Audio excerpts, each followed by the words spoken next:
nothing, man.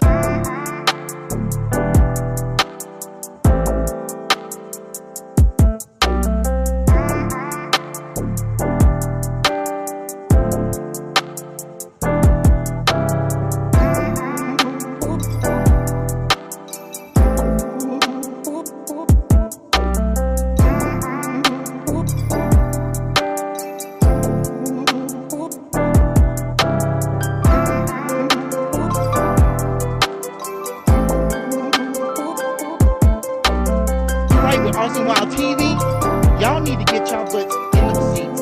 It's going down this season.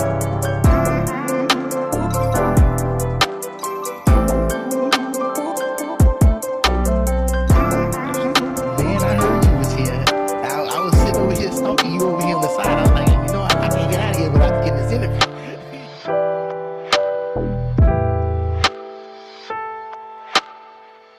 I'm Mr. Durite. Y'all need to get in there. Y'all need to get in there. Y'all better get in there. I'm telling y'all.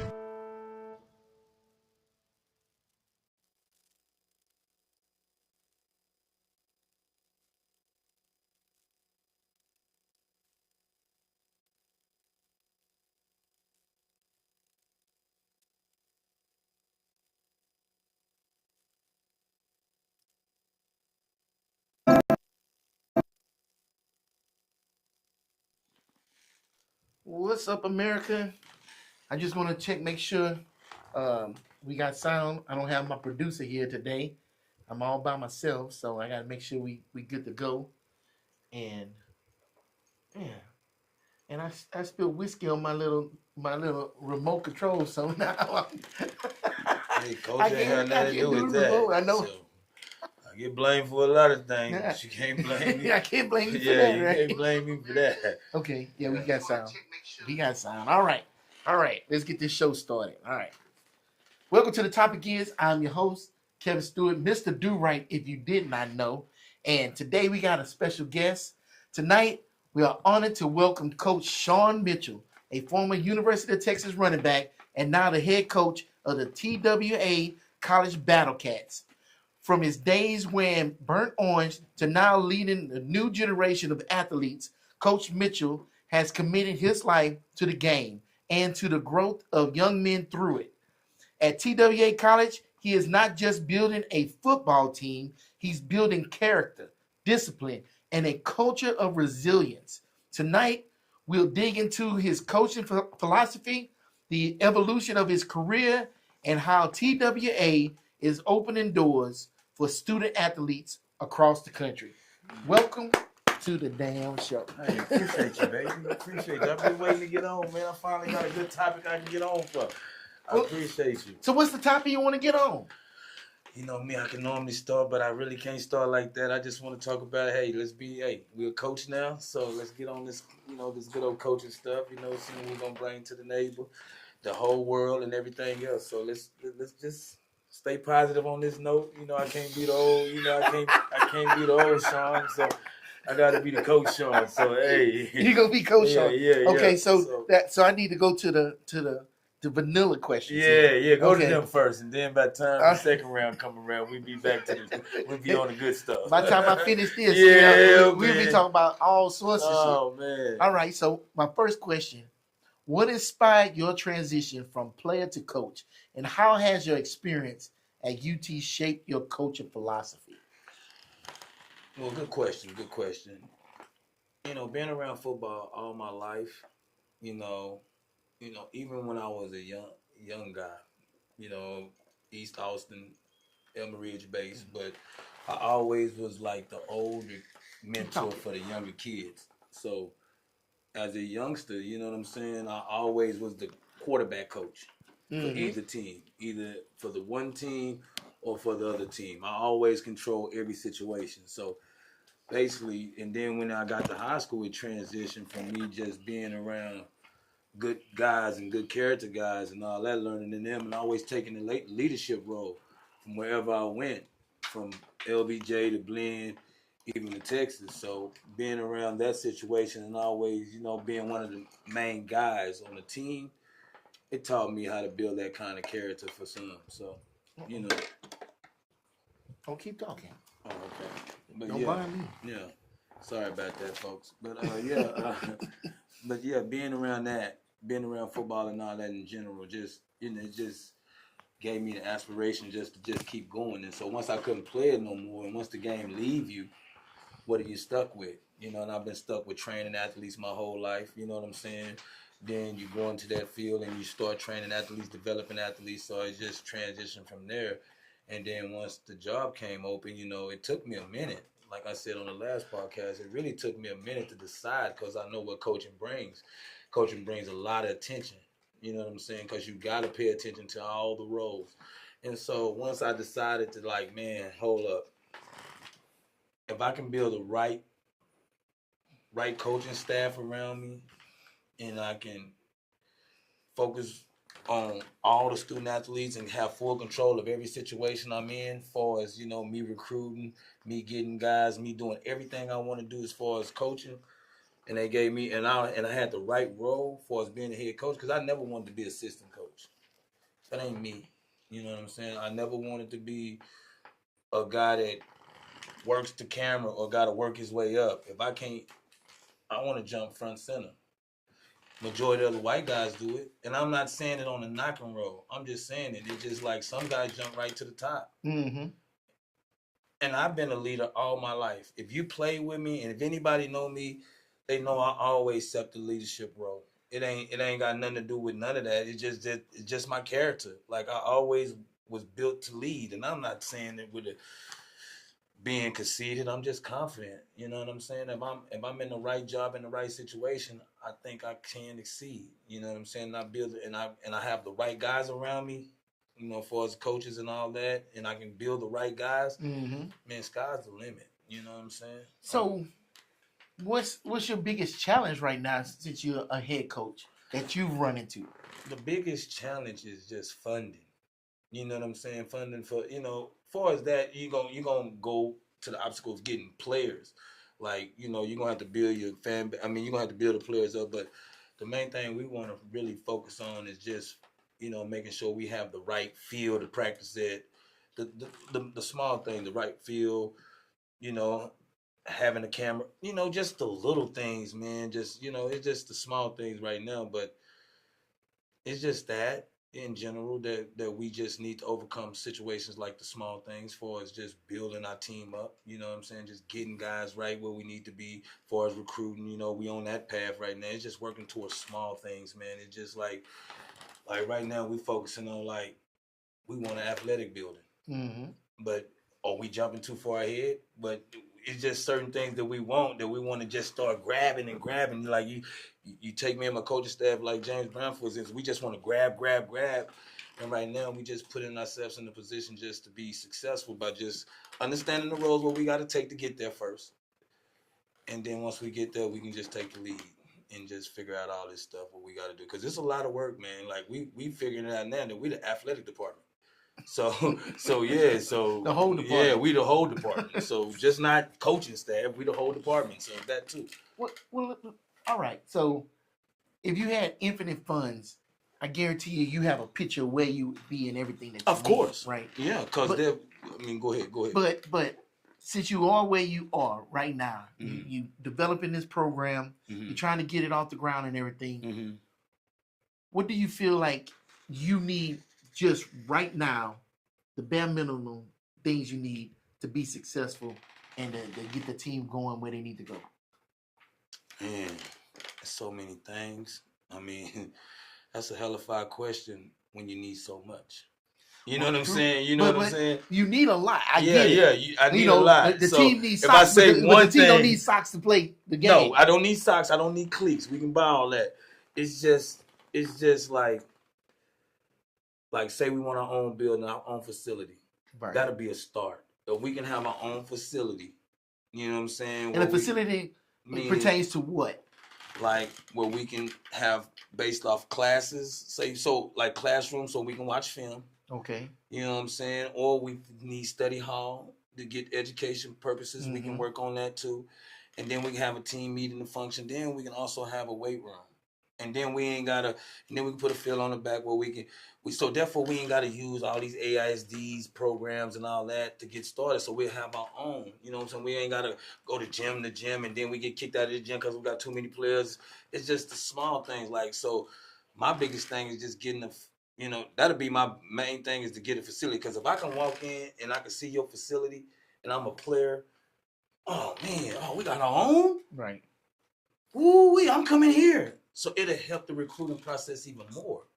You know what I'm saying? Therefore, we ain't gotta come out here and what we gonna lift weights at.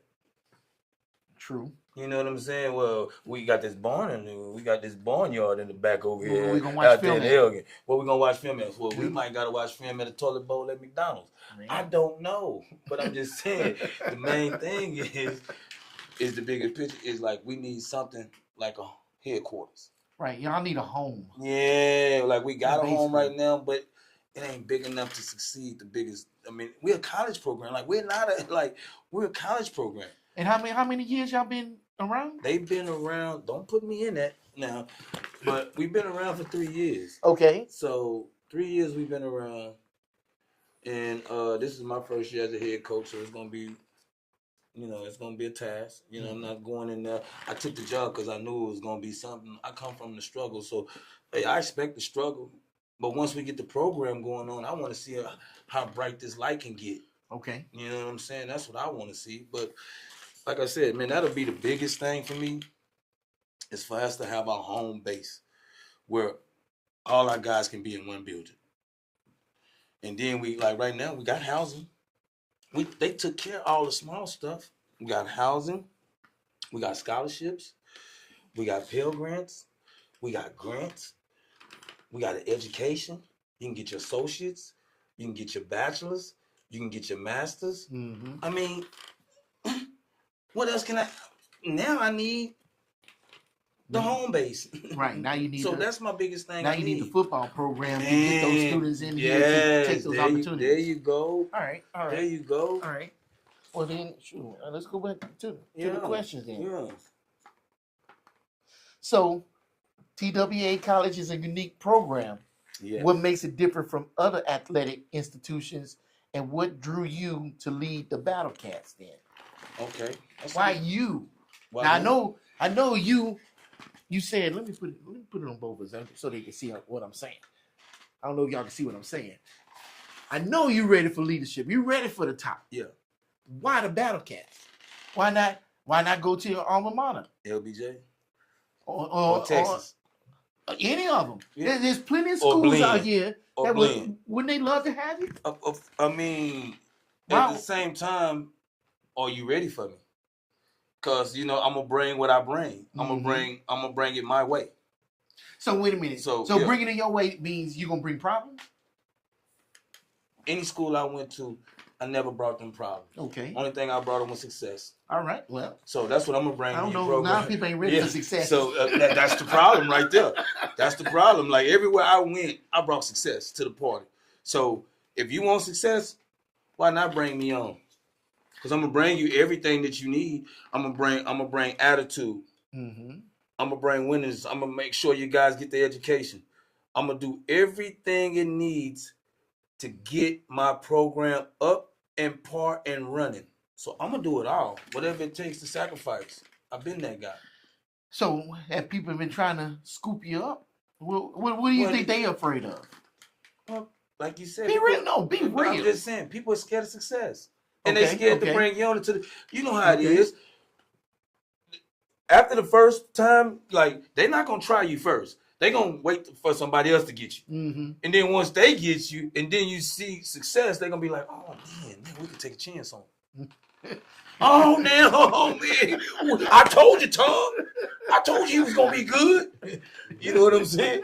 Like, come on, man. Well, I remember you saying that the other day.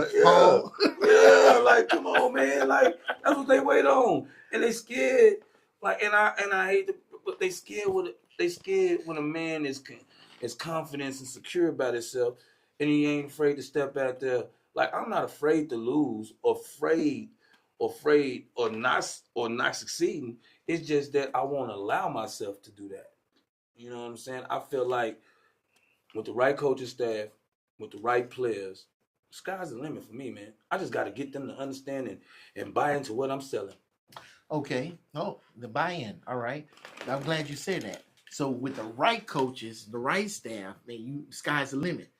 What happens when you have the wrong coaches and the wrong staff behind you? How do you as the leader handle that? Well, that's one thing you got to build on. I mean, that's one thing you got to understand, that the first year it's gonna be some struggles. Right. You know what I'm saying? That just come with the territory, but it might just jump out to be success. Who knows the story? So until that, I can go through that. You know, because I've been around a bunch of bad coaches. Mm-hmm. You know what's a bad coach. Oh, yeah. Like, you know what is a horrible coach. Like, the guys I'm bringing around me, they wouldn't be stepping foot with me if I didn't believe in them. Like, the guys. So you already got that I buy-in. know them. Like, I've been 25 years plus with them. Okay. So if I don't know them, I'm not bringing on nobody that's going to bring me down. Mm-hmm. I'm bringing with guys that I done went to battle with before. Mm-hmm. That I know they love the game. Okay. And I know they love kids and want to get this program rolling. They 10 foot forward. If we got 30 feet, we all in deep. Like, that's the kind of guys I'm gonna bring around me. I'm not gonna be one of these coaches. I'm just gonna hire somebody off the streets and say, I don't know this guy. Well, he just called the offense.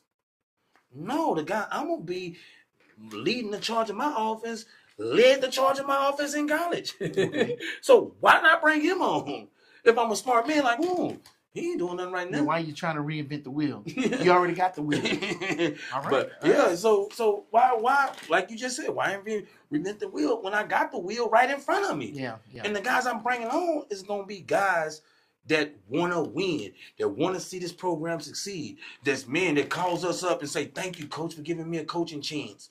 Oh, man, it's an honor to coach you. Oh, I can't wait, coach. I can't wait to step foot out there. My coaches are ready to step up. I got some coaches ready to go to war, just like my players. I think if we suit up, we can probably beat any D1 coach or any. You can line us up against any coaching staff, and we'll probably beat them. Okay. But it ain't about us. But that's how I want my kids to feel. When we line up against the line, against anybody across our face, mm-hmm. we got a chance of beating any kids in America. Because you trained just as hard as they did. You fought in practice just as hard as they did. You work your butt off in practice just like they did. So sky's the limit. So once they cross that line, everything goes. But we want that dub at the end. So if we can't get that dub at the end, man, I blame myself.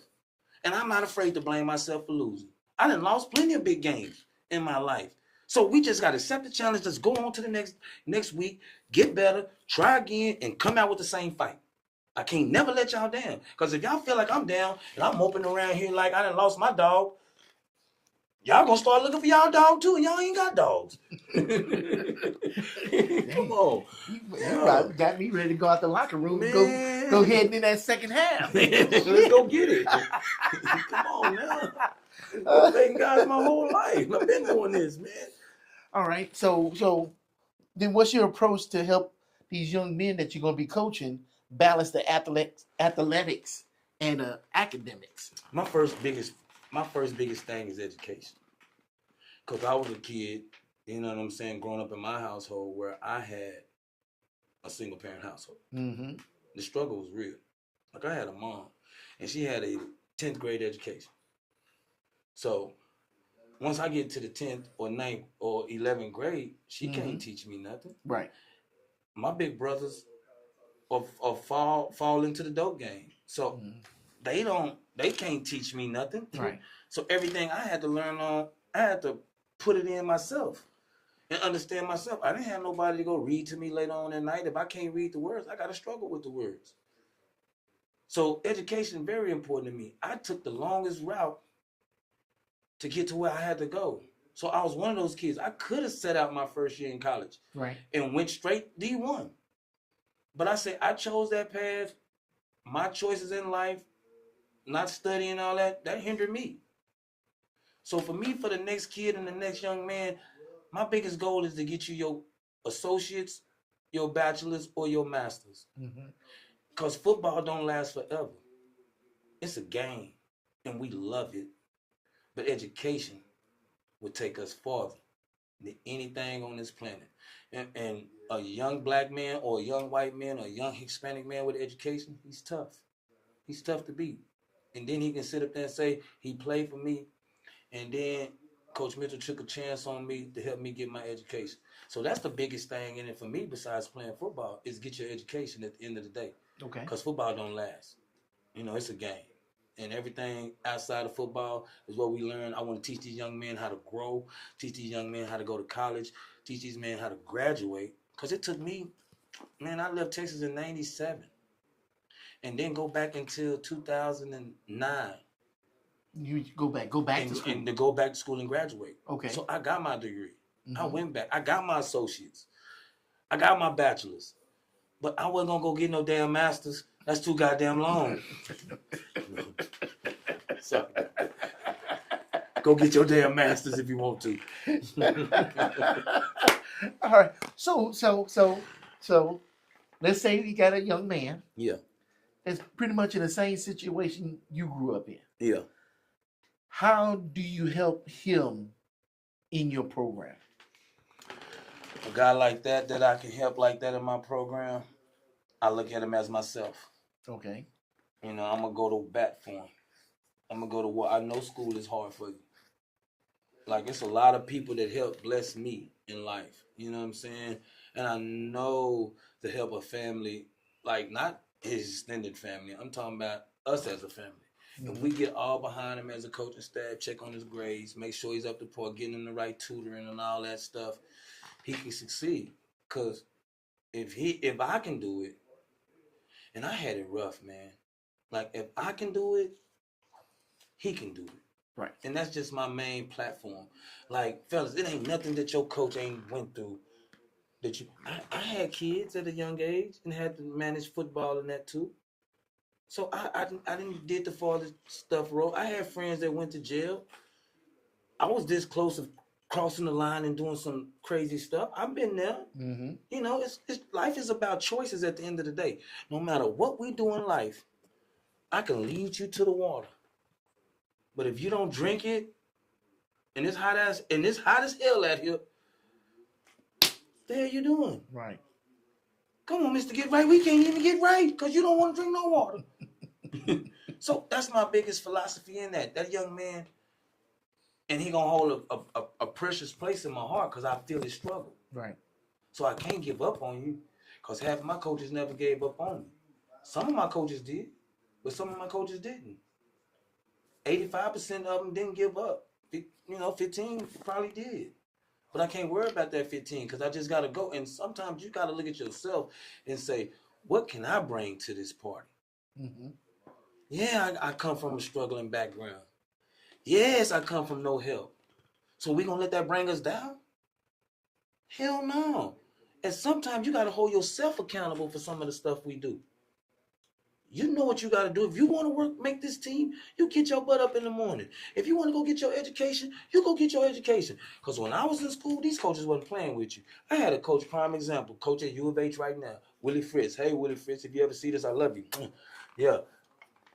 This guy had a breakfast check time because he wanted his guys to be held accountable. We had to get up at 8 o'clock. Even if you didn't have a class at 8 o'clock. Okay. You still had to get up and go to breakfast check. And what's breakfast check? Breakfast check is where you got to get up and go check yourself in for breakfast. But once you check yourself in for breakfast, you cannot go back to your dorm room and go to sleep. Oh. You got to go to a class, go to a library, go to somewhere and get your books right now. So that was breakfast. If you didn't make breakfast check, you got the Buccaneer Run. Buccaneer Run stands for kill yourself. Because that's basically what you're going to do when you go out there. I think I ran the Buccaneer Run twice at Glen. One time I got me and my buddy, true story, me and my buddy, man, Chris Jackson, if he listening, he a Facebook fanatic, but we got there 1 minute late. Okay, to breakfast check. The guy book was like this. It was on the table. We got there, and we got ready to touch the book. He flipped that book over, closed it up, gave it to his assistant coach, and said, I'll see y'all in the morning. That was my first Buccaneer Run. And the only reason why I did another Buccaneer Run, because somebody wiped, this is a whole nother story, somebody wiped boo-boo in the dorm room. True story. This is facts, man. Somebody wiped boo-boo in the dorm room. And he got yelled at by the dean. So the dean came by and said, "Hey man," got on his butt. So he said, "Since the dean came and got on my butt, I'm gonna get on y'all because y'all didn't take care of home. Y'all let somebody." I said, "Coach, I wasn't even here. I was in Austin." So what? And that's the value of your coaches in life, because you go through a bunch of coaches in life, and some of them gonna install some of that stuff on you, that good character stuff. Like I'm telling you, when I went to Blinn, I wouldn't even look a coach in his eyes. I never looked a coach in the eye because I felt like I'm gonna do my part. But that man took his time out to look me in my eyes and make sure I shook his hand every time, even when I didn't, even when I'm mad as hell at him. Right. He made me shake his hand regardless. And that's why I wanted to get into the game to change lives. And that young man that wanna struggle and think he got struggle, man, come holler, call your coach up. And I can tell you stories about my life. And we can laugh together so you don't go through the same thing I went through. You know, I know I'm rumbling and talking, but that's a good story. Yeah, I'm just telling the truth, man. It's just facts. Them are factual stories that I had to do a damn Buccaneer run for 25 minutes upstairs, back crawl 400 yards, roll 400 yards. What man want to do that again? If you're a crazy fool, you want to keep running the man. Coach, I'm gonna straighten up, sir. Yes, sir. No, sir. I will look you in your eyes, sir. No. When you tell your story, you tell your character. Yeah. And so, being a head coach, and you have character, now you can spread that character to your players. So don't be bad about telling your story. Yeah, if you got them, tell them. Yeah, that's all right. So let's say we got a young man, 24, 25 years old, working, still wants to play football and everything. What's the criteria for him to be able to get into your program? What does he have to do to be eligible? Well, first of all, he got to be able to apply. If he apply and he qualify, then he become eligible. Okay, you say he needs to apply. Yeah, he got to go on the TWA website, right? Apply. See if he apply and qualify. Then once he qualify, if he can make the team, which is 25-year-old ass probably can't run no more. But if he can make the team and he's a great athlete, like we're gonna have these camps coming up. So if you can produce yourself in a camp, but see, I won't advise a guy 25 years ago sign up. I advise him to come to the workout. Okay. You know what I'm saying? Come to the workout and see what you look like. Because if you come out there too and you ain't worked out in forever, you're gonna have dead legs. Right. You ain't gonna be able to produce. So work out. And I'm an older guy right now. I'm 25. I will work my butt off, work out, do all kind of agility drills, based off. Come to this camp, just observe if you can, because we're gonna have some more. Observe, go do some of the drills, get your body up underneath you, and then work out, see if you can. If we give you a call, then you can sit up there and try to apply. But I won't advise no 25-year-old go, hey man, I'm gonna apply, then we don't sign you. And then you left your job, and then you ain't got no job, and then we sit up there. So would you have to leave your job? I mean, this is full time. This is like your new job. This is gonna be like your new job because you can work. We got job careers, like we got different job careers that can bring you. Like if you keep working towards that career, but once you leave a young man, you can make like 60 to 70,000. With the degree you have. Oh yeah. Yeah. So, but in the meantime, between time, you gotta get your education.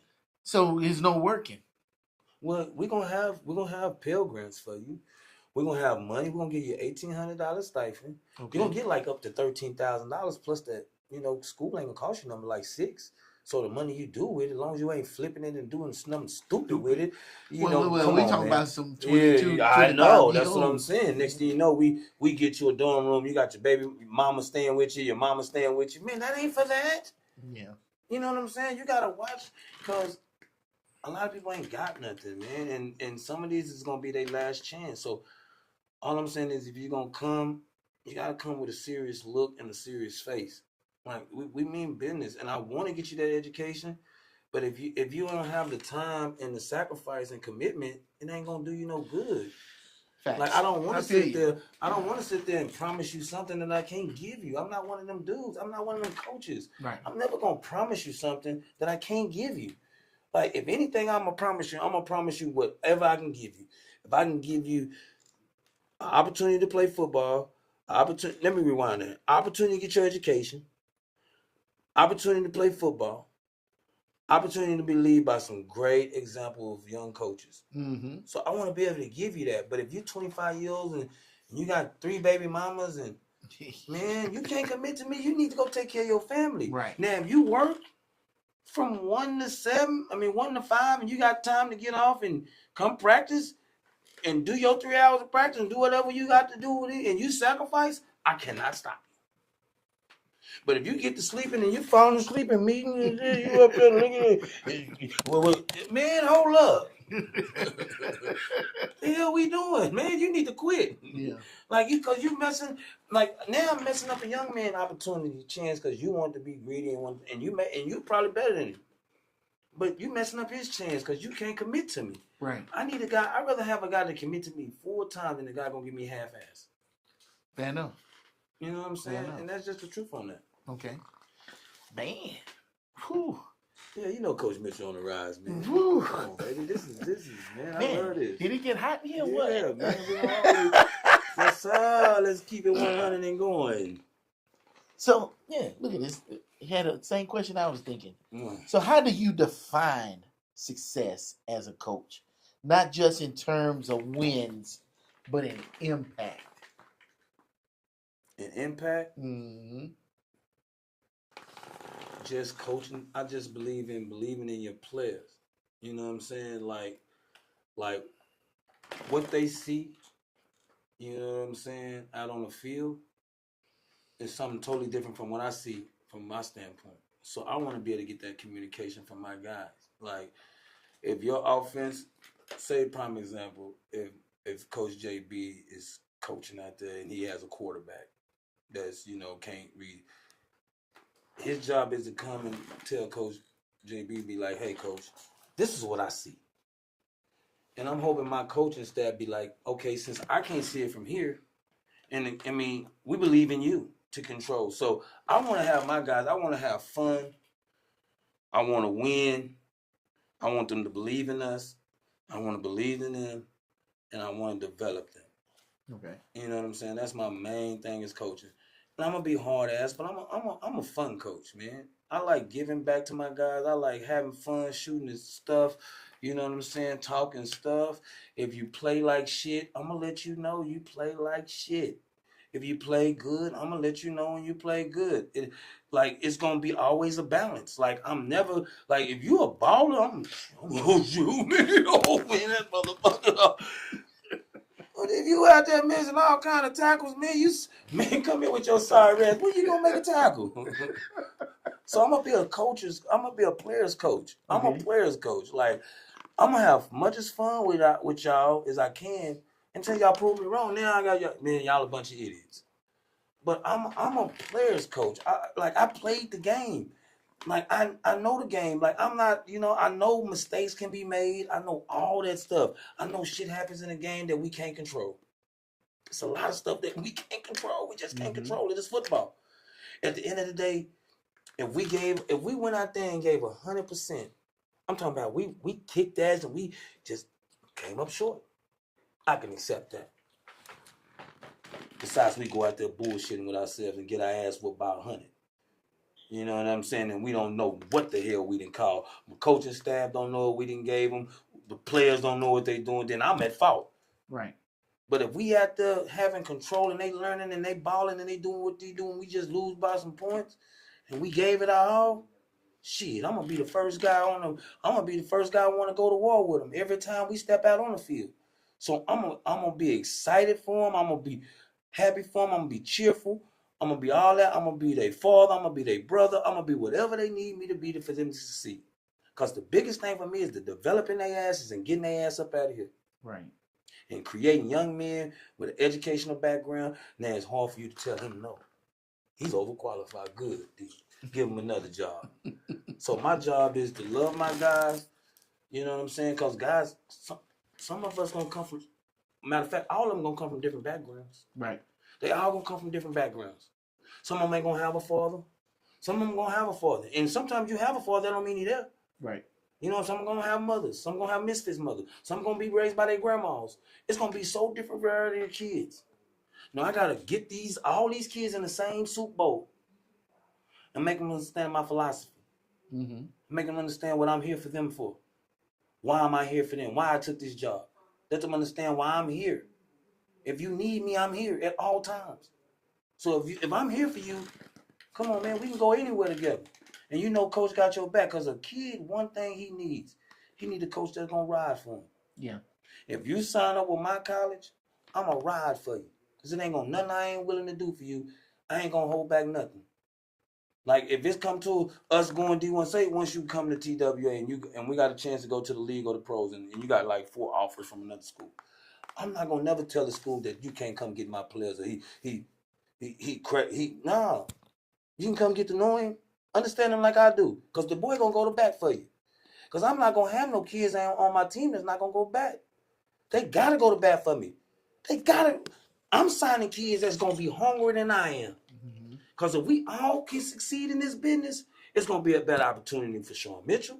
It's going to be a better opportunity for John Doe. It's going to be a job for Bobo, Lil Duval, Lil Creepy right there.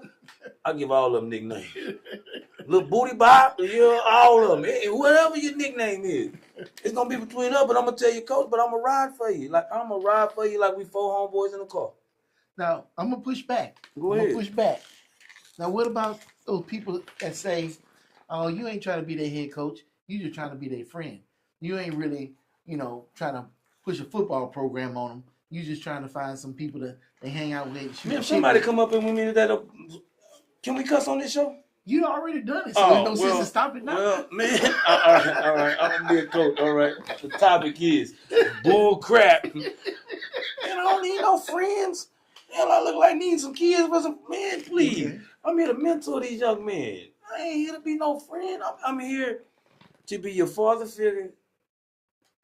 I'm here to be your role model, whatever you need me to be. But one thing coach don't need, he don't need a friend. I don't need no more friends. I got enough of them. I don't even like the ones I got.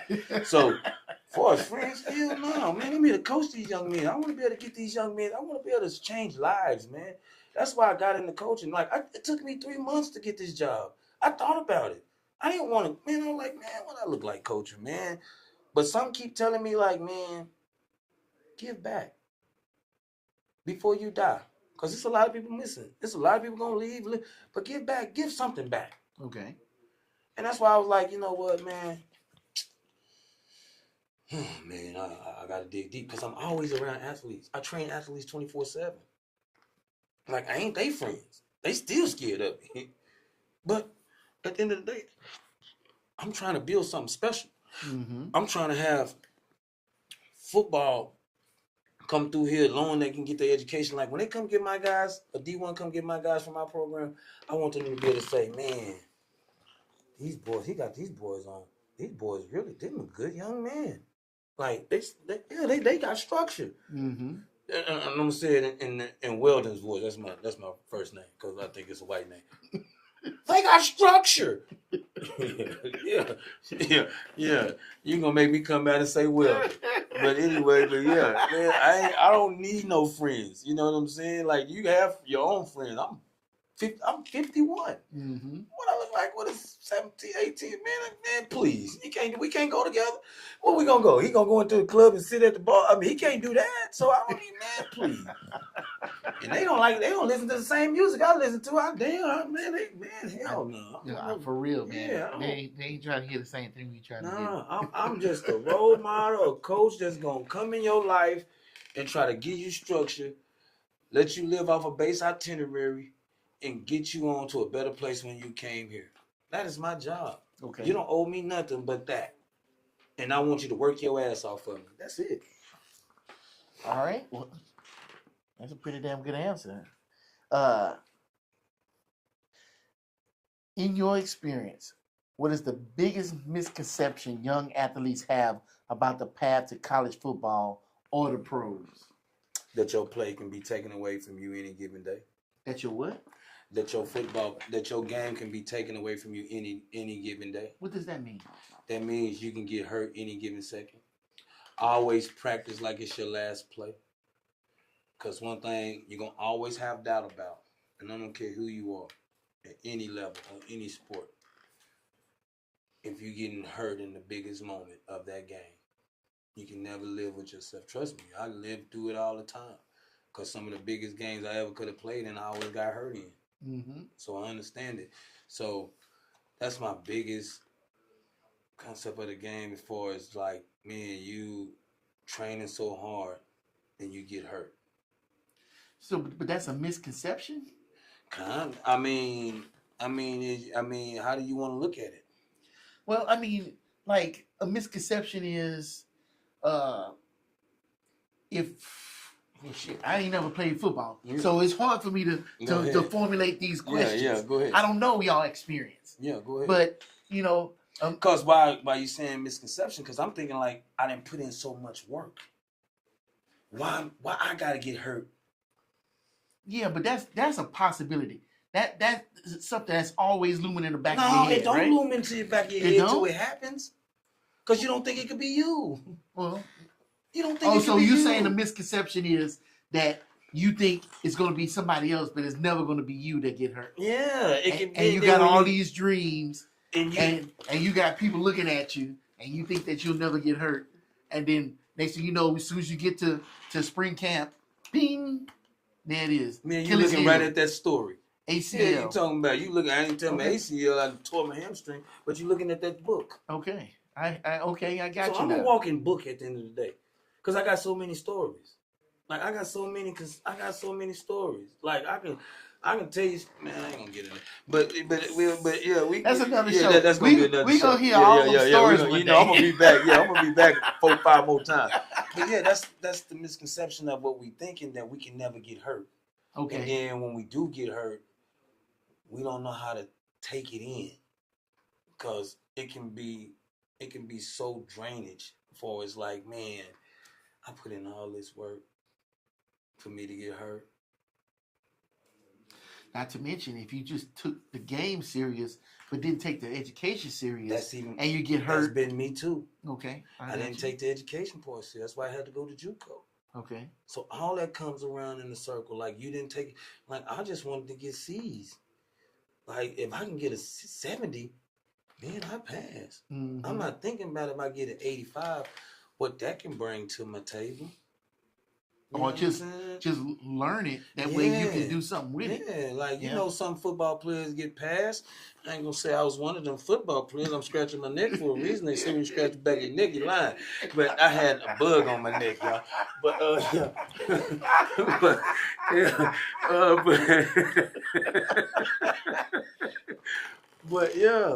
I mean, I'm just saying, it's just things that can happen to you that you don't never think that can chance it, like, and it'll throw your game off, man. Like you never can prepare for what you call like something that can take the game away from you. Like people never, like they go so hard, and then all of a sudden it's gone. Right. And then what we living for? Some people don't even want to live for nothing else. If you ain't getting your name called in the crowd or getting your name cheered for a buzzer beater, what's the point? Some people just live for those moments, and now you can't get those moments, then you don't even want to live. What's the reason? Fair enough. It's up to that person to figure out. They're gonna have to reevaluate their whole life and try to figure out what they're gonna do with themselves. And then some people never get to. They don't understand that.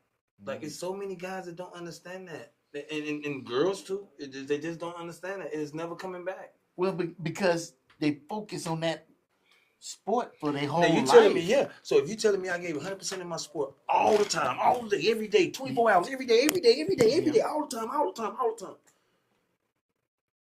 And then I get hurt. And then my dream is snapped like that. Because some people don't know how to base back from their injury. Yeah. Some people don't know how to go through the trauma. Some people don't understand why them. And then you get to question all these judgments in your head. And start playing the if game. If only I. Or the shoulda, coulda, woulda game. Oh, yeah. There. If I shoulda, if coulda, woulda. Mm-hmm. Yeah. Yeah, so, I mean, you just got to look at it like, I didn't want to jump past the question, but I just wanted them to understand my philosophy of the question, how I'm going to answer it. And that's what I felt, because I feel that question deeply, because I was one of those athletes. It's just that I had got all my offers up front. And then when I did get hurt in the playoffs, I got hurt in the second round of the playoffs in the first quarter. And I'm always thinking back to myself like, what if I would have played that game? What would have happened? Mm-hmm. I can never live it again. But I just want to dig deep to myself and say, what would have happened? What would I would have done? Because I know I was a bad shut your mouth. I know I was great. You knew you was gonna make some shit I knew I was gonna, it was gonna, I'm a dog. Like when I say I'm going to go get dogs, I'm trying to go get what I am. Right. That's what I want to go get. Like I know league make heroes. Because everybody don't get to go to the league. You get to see everybody. But you can't tell me there ain't no dogs out there that didn't go. Right. Like everybody don't get that chance. When I went to junior college against Trinity Valley, I got hurt the third quarter. I just had 155 yards. And I got hurt the third quarter. What that game would have been like? We ended up losing by 3 points. I just took the lead when I came in and scored. So we went up by momentum. So I get hurt. So I had to balance. Now what? Why I keep... And then when my first game at Texas, my senior year, I get hurt. I'm up for the dope walk. I'm up for all these awards. I'm up for everything. I get hurt the first game of the season. So you think I ain't questioning God? They say don't question him. Man, I had all kind of questions for him. Shit, but you got to dig deep in within yourself and say, man, what's next? So you brought up something that I've never even thought about, and I got the privilege to ask. How do you deal with that mentally? How do you recover from something like that? Like you sit here asking your question. You can't recover from it. For some fact, some of your players are down you. Some players like, man, he wasn't hurt. He ain't hurt. Man, if I can't go, have I ever let you down? If I can't go, I can't go. How much of that is from yourself and not actually from other people? It's from you just believe everything is involved in that circle. Because if you're looking at yourself, you're like, man, if I can't go, if y'all ever notice me not to go, if I can go, I've been going all this year. I've been going all the time. So if I get hurt, I'm really hurt. I would never let y'all, but some guys in the back of their head, they thinking you're not hurt. They thinking you going, man, he got an offer to go to Texas, so he ain't gonna play no more. Somebody's saying that. Yeah. Why he's saying that, he ain't gave shit to the team. But how do you deal with it? How do you traverse through those emotions? It's like the hardest thing you can deal with as an athlete. Like it's really tough when you get hurt and you know you can help your team. Mm-hmm. It just brings so much doubt in yourself. You be like, man, I worked so hard, or did I do everything right that I supposed to do? I wouldn't have got. If I would have lifted that last piece of weight, maybe I wouldn't have got hurt. Maybe I would have ran that last sprint hard. Maybe you start going through all these. Yeah, you start going through all these logical thinking. Like, man, maybe if I didn't go up in that girl purse the other day. I don't know, but I'm just saying. I don't mean to go deep. But I'm just saying. I don't know what happened. What's the single thing that led you to that point? I don't. So I'm thinking I'm thinking everything. What can I done? I'm like, who did I? Yeah, what girl did I do? What dude did I? You going all the way back to elementary? That little girl that tried to kiss you, and you pushed her face. Like, you're like, oh man, did they get me for that? Like, why did I? Like, you think the coma police is all around the corner? Man, when you're an athlete and you know you could contribute to a team, you thinking all the thoughts when you can't help your boys out. It's like the worst feeling. It's like being stuck on an island and your boys, you can see your boys from over there, but you can't throw the raft over there because there's snakes in the water or piranhas or sharks in there. I can't, man. I wish I could. Yeah. I can't bring y'all across. Like, I'm really doubting myself on everything. Like, when you get hurt in a big situation, like, it seems like I got hurt in every big game.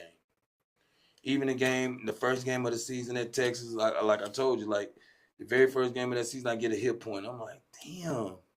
This is my last year. God, like, is God punishing me?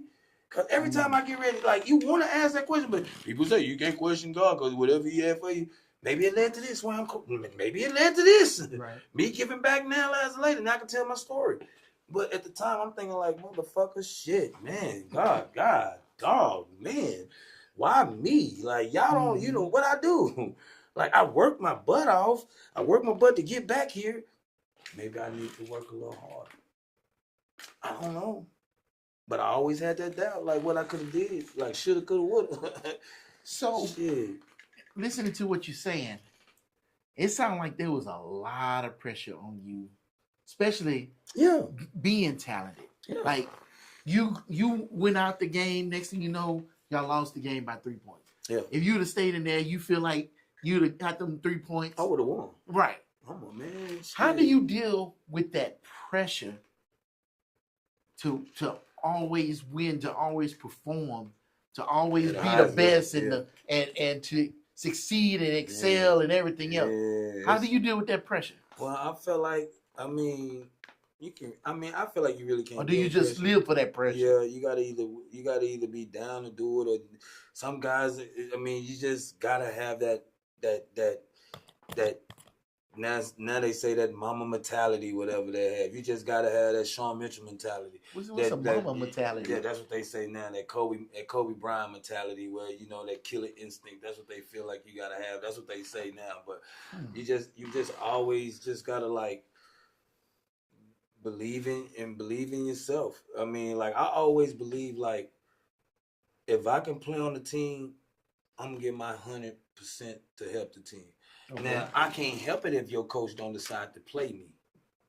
Now I'm sitting on the sideline disgruntled as hell because I feel like I can help my team. Like, if you give me a chance, coach, I can bring joy to this situation.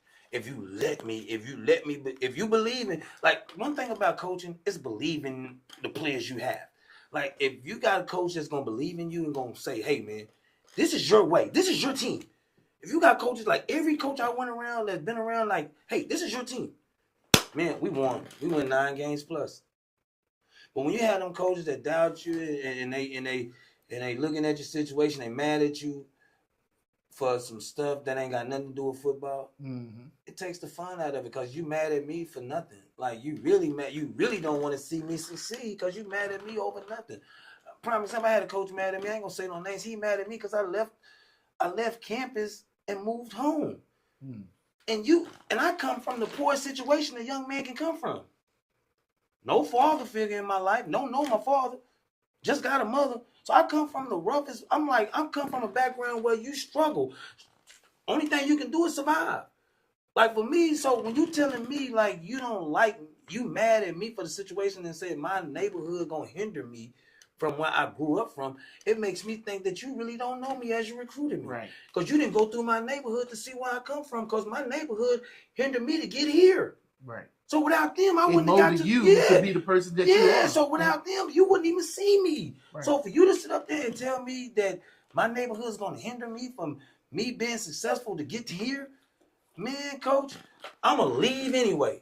And I left. But no coach, Mr. Head Coach, yeah, I know. You got a player. I know you was gonna come back with that. That's saying the same thing. I need to go back home. And he can make more money at home than making money on campus? Is that what you was doing? That's what I did. Because, all right, so now tell me this. If I can get $1,200 to go help me and my mama out. Oh, yeah, you better go get that money. Yeah. Instead of getting $350 on the dorm room. No. So what you want me to do, Coach? No. Fair enough. Yeah. So what you want me to do? So basically, you saying your player, you would have a better understanding of his situation. Yes, because he gonna get more here than he gonna get more at home. Because he already at home. He ain't getting nothing at home now. Right. So that's his situation. So I'm giving him a better situation. So you saying that you're going to actually look at his situation before sitting up there and just assuming. Yeah, and I can understand his background because I can relate to him. Got you. My coach, come on, man. My coach eat crackers and drunk wine. He can relate to me, man. What they got to do with it? Does he drink crackers and ate wine? He can relate to us. You know, wait a minute. What? Yeah. You saying you was at home eating crackers and drank some wine? I couldn't afford no wine. You couldn't afford some 2020 wine. Thunderbird with Kool-Aid. You had to make wine. You didn't get to drink wine. You had to make it. You had to make wine. You didn't get to drink wine. Goodness. But that's what I'm saying. So when you like when we was getting recruited back in when we was getting recruited. They was sitting in like your offensive coordinator, your defensive coordinator, your special team coach, whatever. They was sending them to come recruit you. Right. Like, really to get the head coach, You really got to be a special guy. Right. Or they gonna send them guys out there to get you. Now he might send you a letter or a handwritten letter, but if you that guy, he's showing up. Them coaches He gonna going show to meet up. your mom. He's going to go meet your mom. Okay. Like Makovic That's met my huge. mom. Makovic met my mom one time. Okay. But my blend coaches, my coach Willie Fritz, he met my mom 37 times. Wow. So that's the difference between coaches. True. Yeah. Thank you. I met Makovic one time. The University of Texas coach. One time. Right. You know, I already was signed before I was signed. But my blend coach, I met him 37 times because they couldn't stay out of my house. I look up, they there. That's the coach that's showing me. But they want you. Man, now if you want me, I can't do nothing but go to bat for you because you took a chance on me. And that's the same opportunity me and my coaching staff has given to these young kids here. But that's just called good leadership. Yeah. That's all that is. I mean, and that showed me what kind of guy you is, because that's showing me like, man, yeah, no matter what. He was like, prime example, like my auntie had a better house than my mama. Mm-hmm. So I had to go to my auntie house for the big visits. Like the coaching staff want to see, man, I can't show you. Like, I'm like, man, shit, we got roaches this big coming out. Shit, they ready to play football. You gonna recruit one of them before you get me. So I'm like, shit, man, I can't bring. Man, we bring some coaches over here. There's too much competition at your house. They gonna get running back roach over there, man. Shit, they gonna get signed before me. But that's what I'm saying. So coaches like when my coach showed me, like he was like, damn that, I don't want to go to your auntie house. I want to come to your house. Okay. That would make me say, man, that coach really want me. And that coach still keep in touch with me to this day. Really? I ain't heard from Makovic in 30 goddamn years. And we brought this man all kind of championships. So that show you what kind of coaches it is. Do you want the wine cracker coach or you want the Thunderbird and Kool-Aid coach? Willie Fritz was the Thunderbird and Kool-Aid coach now. See, dude? Yeah. Get it in like it. But I'm just saying, that's what it is right there, man. That's what I'm saying. And you just got to understand what coaches that, I mean, there's some coaches that's in it just for themselves. Well, I mean, isn't that how the game is played? I mean, you get paid to win, and they get paid a lot of money. So, yeah. I mean, do they worry about the players or do they worry about their job? Some of them get paid a lot of money, and they still don't know what the hell they doing. Right. They just been around a great situation. Like, if you put me and my coaching staff at Texas, and I'm not saying it's going to happen. I'm not saying it is, whatever. We could be successful coaches. When you got every avenue or every situation on being great, why can't we? We supposed to win every time. It ain't no doubt we supposed to win. We get the best recruits. We got the best right wing. We got the best facility. We got the best crowd. We got everything. We got everything good. In Texas, y'all got everything. Everything good. So when I see Texas in a funk, it just drives me crazy. It just ain't no way. Because everybody want to go to Texas. So where are we going to recruit these kids at? Where are we going? I know some coaches are. I'm just saying, I've been in the game.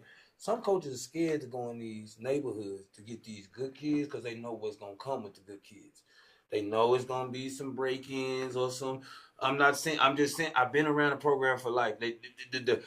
Something's going to turn up different because you got these kids that's come from different backgrounds. Like we said earlier, like they come from all different backgrounds. So you're going to have some troublesome kids.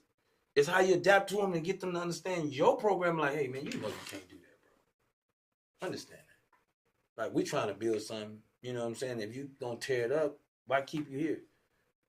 They scared to go up in these neighborhoods to get these good kids. But when you got 5 stars, they get them because they 5 stars. Oh, yeah. They're not going to get them when they 2 stars and they really, like, it's some 2 stars are better than 5 stars. I've been to programs where I look at some of my recruits and be like, how the hell you get here? You're horrible. But they was basing them off a 5-star. It's just so much stuff going, this college stuff, man, and this politics. It's the worst. But I'm just saying, like, if you put me and my coaching staff at the University of Texas and we got all the leeway we got, we'll be successful. We'll go 12-1 too. We'll go 15-1 too.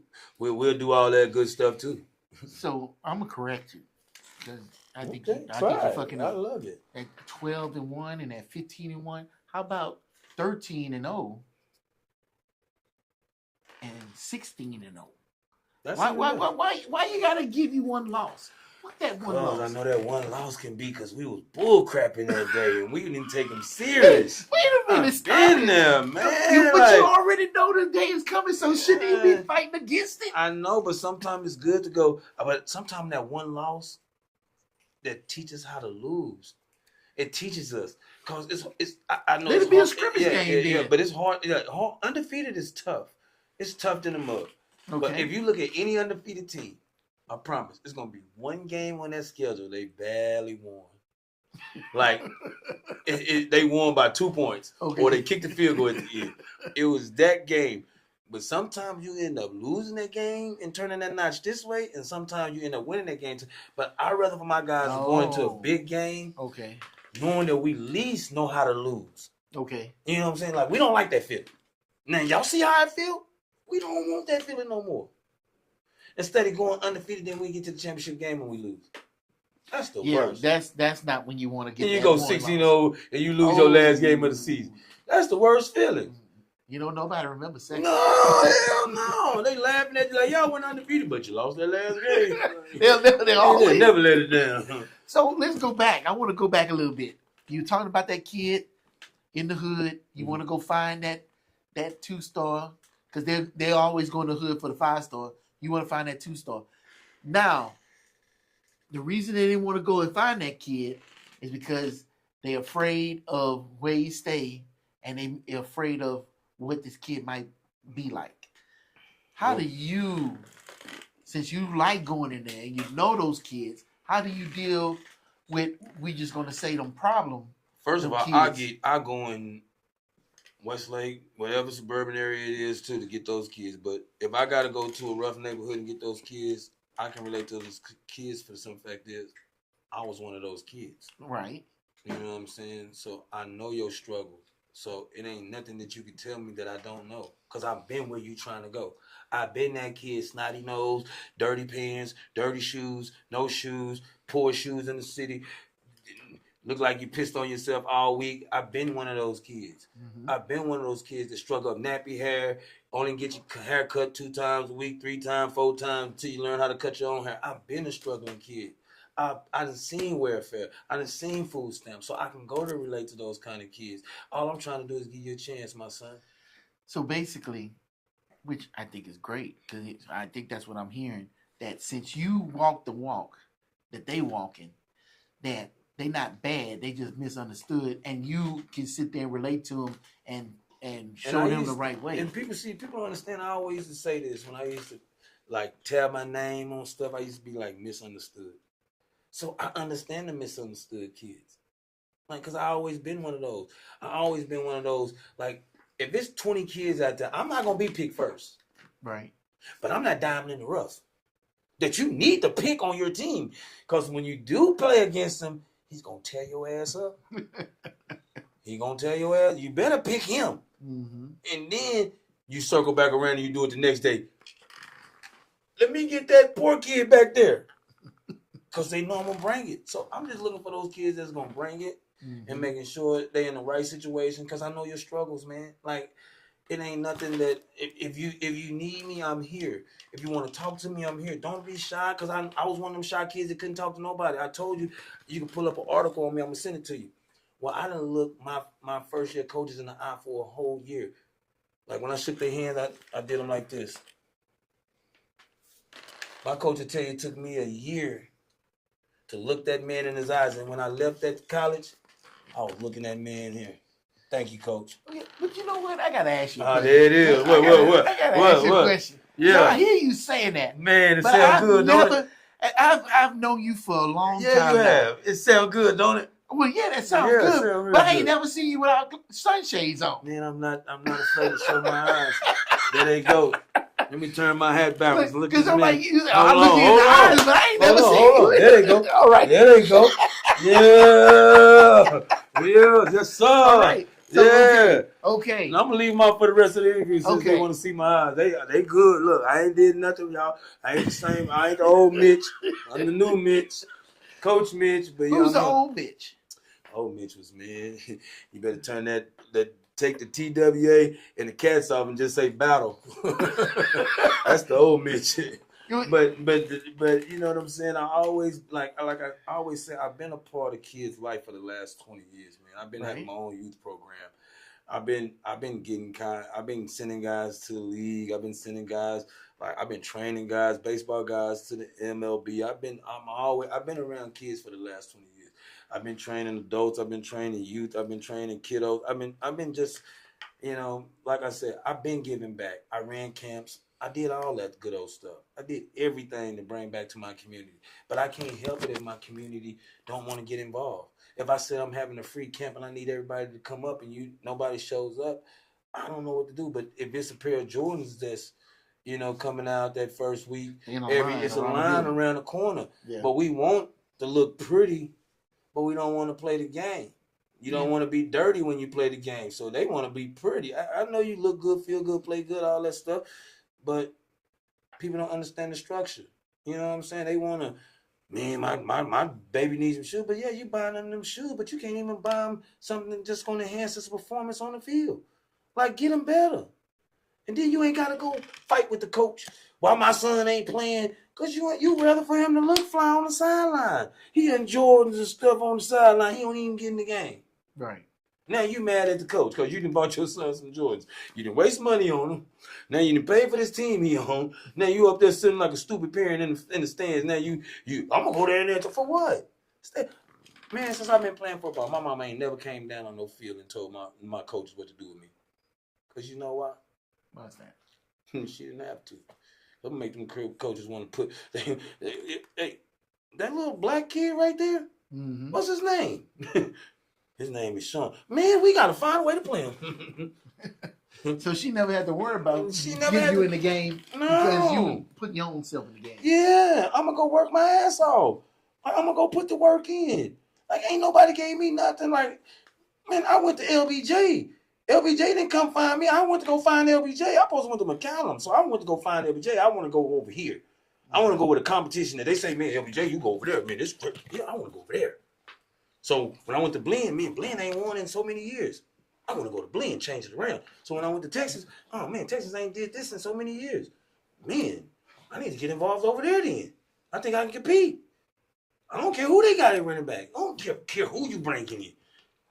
I can compete. So, man, please. So let's kick your foot up again. Yeah, I like that. Let's do this. Yeah. Yeah. Coach Mitch, yeah. Let's play what if. Let's play what if. I'm with it. No injuries. I'm a bad son of a gun. You played all them games. Man, I don't know that book. I don't know. That's one book I would love to know. If you telling me I can go back in high school and play that last game against Hayes, I know I'm gonna do something special. Well, but that's not the question. I'm gonna win. I know you're gonna. There's no doubt in my mind. Yeah, but that's not the question I'm trying to ask. Okay, what you trying to ask me? Would the same Sean Mitchell be sitting here if there were no injuries? Look. We trying to get to the depths. Man, would I be here? Man, I'll probably be. Would you be the same Sean Mitchell that's sitting there right now? I can't. I ain't gonna lie. I can't even. Man. Ooh, that's tough. And I already know you're not gonna be the same one. What Sean Mitchell would you be? You still had the same upbringing. You still had the same coaches. But now, instead of tragedy, you got success. Does that change, Sean Mitchell? It's going to change a little bit. Because I don't know what it's going to change. I mean, I can't lie. I'm not going to lie. Like, it's going to change something because then I'll be a champion. I mean, I can't say I wasn't a champion, but it'll be... Oh man, that's a good one. Right would you be Jay-Z or would you be Kanye West? Shit. I ain't being Kanye. Kanye like doing them freaky stuff. But I mean, that's success. Yeah, it is. You know, do you stay humble? Do you freaking get out there and be wilding out? That's tough. That's a great question, man. You never contemplated that. I never thought about that. But if I, man. Like if you telling me I could have went I could have went and beat Hayes, and then I don't know tell how long we would stayed in the playoffs, and then I would have beat Trinity Valley. I won a national championship in junior college, and then at Texas I don't get hurt and I play the whole season.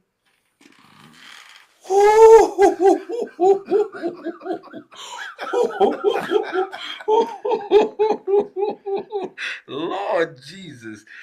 Oh man, what will I do? I don't know, man. I don't even know if I'll be alive. I mess around and be laying biased. I don't know. I don't know, man. Oh Lord, I don't know. That's man. Next question, man. I can't answer that one. Shit, let me come. So back. okay. So that's tough. Shit, do tough. you think that everything happened for you to be the person that you are today? Yes. Yes, I think everything happens for a reason. Okay. Yeah, yes. That's a better question. Why you gonna come with that one? No, because that I need to know the other thing. Yeah, I want to know how you that. feel, because everything that happens to you is what makes you who you are. Yes. So if you just uber successful, I would no never injuries, learn. I would have never learned how to be the way I am now. I would never exactly. Know how, yeah, so and so I want to know who would you be? Shit, you be some asshole that's sitting up here. I was always a good guy. I was never an asshole, but I would have been okay. Yeah, I would have been a good guy, but I don't know how good of a guy I would have been. You know what I'm saying? Cause that means I'm gonna get drafted. Mm-hmm. That means I'm gonna have more money, more fame, more. I don't know what. And I say because I always never got hurt. Yeah, and I look at it like this: if I didn't, I don't know what kind. Cause I was in. I mean, shit. Probably I could have got been in around bad situations, more situations than I was in. Then I got more money than I ever have. Then that would have led to more crazy stuff and more baby mamas and stuff. So, man, Lord Jesus. Next question, man. I'm not thinking about that question like no more. I ain't got no answer for that one. Okay. Shit, so, I'm glad I went through the stuff. Head coach. Yeah. With what you just said. Don't ask me about if a player coming there. Okay, go ahead. Well, no.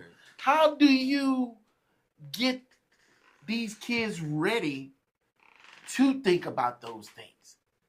How do you keep them humble? How do you keep them from going off the path and becoming some terrible person? Yeah, because look, this is their last chance. I get it's their last chance, but what if they do good with their last chance? Well, once they get, so if they do good with their last chance with us, my job is to get you to the next college. And for the next college to now, once you get to that next college and you mess up over there. Well, I know it's not on you. Yeah, that ain't. But you said, and I can hit the replay. I got a replay button. You said the first thing is education. Education is more than just books and college classes. Yeah. You bring just as much education to that student athlete than the school is. Okay. So with that, knowing just from the history of other players, things they did, and what you have in yourself, you put some of that education in them so they can be humble, so they can sit up here and not just piss their life away and things like that, right? It was at a point in time when I did, once I left school at Texas and we was trying to figure out the NFL stuff, I dropped like right out of school. Mm-hmm. Like it wasn't no more classes for me. And then I felt some type of way about Texas. That's why it took me so long to go back, because I felt like with my career, and I might blame for some of it, because I still feel like I was gonna leave campus anyway. Fuck that shit. You weren't gonna tell me to stay here for $350. I couldn't get 12. But if that's one of my reasons why my coaches got mad at me, wanted to bench me and start playing other things and playing games and all that, yeah, that's understood. But for my guys, man, I just gotta be able to humble them and be like, man, get your education, because you can get hurt anytime.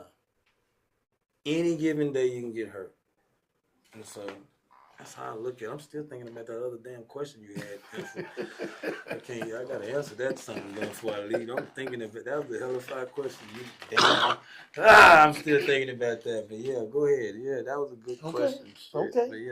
But I wanna make sure that's my biggest philosophy is our GPA and getting our grades average up and getting these guys to graduate. That's one of my biggest things to do is get one of these because I know football. Speaking from me right now, I know football can't last forever. And I play games with it. You love it, but it can't last forever. Man, let's see. That was a good ass question. I'm still loving that question. Ask all the question. You could have asked me that off air. No, why would I? Why wouldn't you? I mean, trying to get me here and say no, that ain't a gotcha question. That's real life question. What you talking about? I know, but damn. Wait a minute. You could wait for us to pull that to the side. No. Wait a minute. You got media training. Yeah, I do. Out of all the interviews you had, anybody ever asked you that question? Hell no. That's right, because you on the topic is. Yeah, I don't give a shit about that surface level shit. I want to know who you are. Yeah, I love it. Yeah, shit. I love it. Because I tell you what, you come on this show, I at least give a shit about you. I ask you some real questions. I ain't just like, all right, next. Man, yeah, for real. That was a good question. And I like it, though. Hell, but really, truthfully, I ain't got no more questions because the rest of these questions is trash. Yeah. Compared to what we was just talking about. Yeah, that was good stuff. That was the best question. Let's finish off by talking about TWA. Okay. Not the airline. Okay. But the Battle Cats. Okay. Tell them about your camp you got coming up. Mm-hmm. Tell them about the program. Tell them what they can get. Let the people know what it's all about. Okay, right now, it's a 2 to 4 year college where you can get your associate or bachelor's. You can even apply to get your master's. Right now, we're giving like $13,500 away. Okay. And plus on top of your Pell Grant, as far as like your books in class, you'll end up with like $6,000 left. And you can put that towards, some of that's going to go towards your housing. So it's going to leave you something to play with. You're going to, which more than some ain't got none. But it's going to leave you plenty to play with. And then from there, you get it each semester. So it ain't like you just don't go out. We'll put probably 3 or 4 guys to a dorm room, so they can, manage their money and do all that. And all your classes are based online. So therefore, you ain't got to drive and go waste gas and all that. And then we'll have you in a unit really? Okay. Yeah, then we'll have you in an apartment unit where you'll have a kitchen. So if you do miss a meal, you'll have an open kitchen to go in there and get food and do whatever you got to do to stay strong and eat, you know what I'm saying, and all that. And then for as like education, you got to keep it 2-5. You got a bunch of classes you can work towards. Trinity Baptist College, you know what I'm saying, where you can work towards your, associates, masters, or bachelors, whatever. I know I said them in different orders, but you can work towards that. And then for as football reason, and you know what I'm saying, we just looking for those guys that want it. You know what I'm saying? Guys, we ain't got to tell what to do. Like, we got a rights to go get any guys we want. You know what I'm saying? We want those guys that been misled or guys that nobody have faith in them. Guys that need that second chance. You know what I'm saying? Just guys need that opportunity to just get up under the shadow of anybody, far as their mother, father, whatever. Just want to come work and be around a positive coaching staff and positive players, because we're going to bring some stuff that like I'm saying, my coaching staff, I feel like is top tier. You know what I'm saying? And it's one of my coaches right there, folks, but I can't put him on the background right now. He's having too much fun. But just that reason in part, like it's a 4-year school. Like this the first year where we handing out scholarships. Okay. So like I said, you get almost up to $7,000 in scholarship money, and then your room and board ain't gonna cost you no more than like $3,500. You know what I'm saying? So, and then that's just your money from us. But then on that you get more money on top of your Pell Grant. So you can end up with 45, almost 11, 13 grand and 14 grand. Well, like, you ain't got nothing right now. Right. You know what I'm saying? What your chances are? You get all that, you get free schooling, you get to play football again, You get to enjoy stuff, get a second chance of building your career up. I'm trying to get where we even get NFL scouts down here. So maybe some guys, because some guys don't like college. And I ain't going to force them, but some guys want to go straight to the league from here. Right. So I want to give those guys an opportunity, just like they do at Texas. I want to be able to give a pro day to these guys so we can work out pro teams, have 6 or 7 NFL teams down here, 6 or 7 Canadian teams down here, XFL teams down here. I want to be able to structuralize all that stuff into these guys. So, like I said, man, this is a new program that we're just trying to bring apart, up and above. You know what I'm saying? So all the help we can get, I'm willing to, you know what I'm saying? I'm willing to sit down and talk to anybody on how can you help us. You know what I'm saying? How can we help to build a future for these young men? Because we all say, I almost said, I know, I almost went back to the battle Mitch. But all these young men need some guidance. Everybody talk about education. Right. These young men are steered in the room. So come help me provide for these young men so we can get these young men on the path. You know, it's the right path to study. We going to functions where young men are taking themselves out, taking out everybody else, and then their future is gone. Right. So if I'm trying, don't knock me for trying. Come help me, if anything. Because I ain't never turning nobody down from helping me. You know what I'm saying? Because this is not just helping me. Like, I ain't never asked nobody for help. And those that help me, you did it because you wanted to help me. But for me, I'm asking y'all, yeah, come help support us. I need y'all. I need the whole Austin behind me. Elgin behind me. Maynard behind me. Rockdale, whatever I said, Lockdale. Luling. Every small, Gonzalez, Giddings, whatever we at. LaGrange, wherever.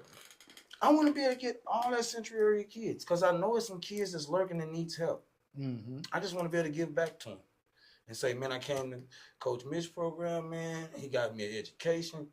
What's your future plans? I want to be able to have pictures of guys that came through the program and say, man, I was once here. Look at, you know what I'm saying? Coach Mitchell gave me that second chance of life, and I really appreciate it, man. You know, I just want to be able to give back.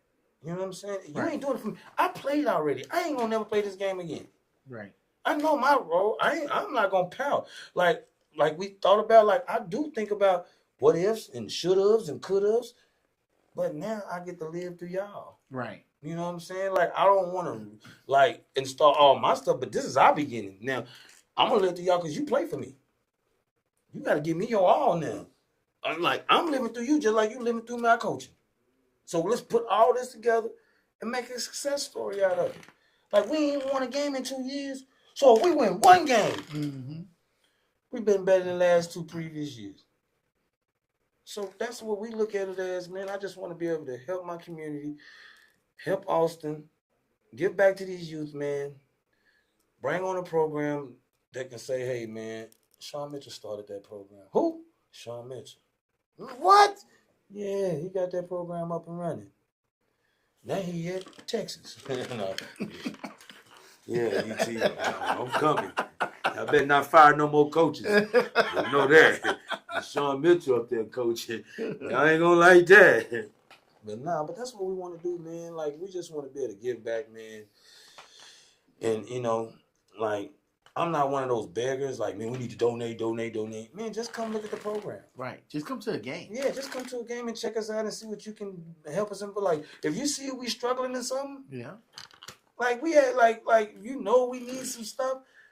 Man, I didn't know they needed. Man, I just got on this podcast and told you we need everything we can get. So now you get in front of my face, you telling me, man, I ain't know y'all needed that. I told you we needed that. We've been on the pod 8,000 podcasts. Tell me what we need. Yeah. Come on, man. I've been on the topic. I've been on the locker room. I've been at the strip club. I've been at the. No, I'm just playing. No, I just had to throw that in there.